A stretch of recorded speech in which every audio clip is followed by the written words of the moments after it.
It is to be regretted that the rich and powerful too often bend the axe of government to their own selfish purposes. You are a den of vipers. I intend to rout you out, and by the eternal God I will rout you out.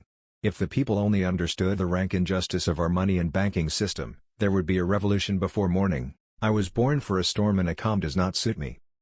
After 8 years as president, I have only 2 regrets: that I have not shot Henry Clay or hanged John C. Calhoun. When you get in debt, you become a slave.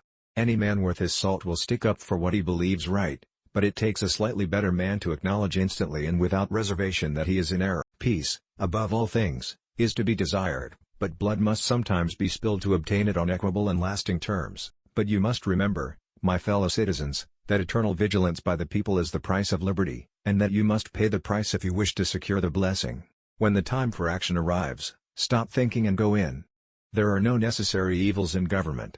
Its evils exist only in its abuses. Every man is equally entitled to protection by law.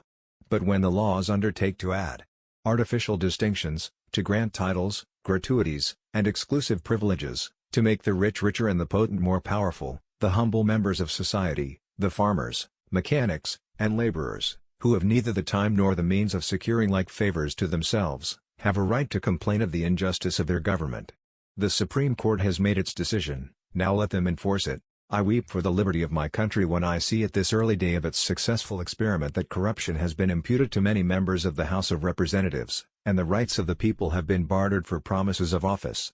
I am one of those who do not believe that a national debt is a national blessing, but rather a curse to a republic, inasmuch as it is calculated to raise around the administration a moneyed aristocracy dangerous to the liberties of the country. The great can protect themselves, but the poor and humble require the arm and shield of the law. The Bible is the rock on which our republic rests.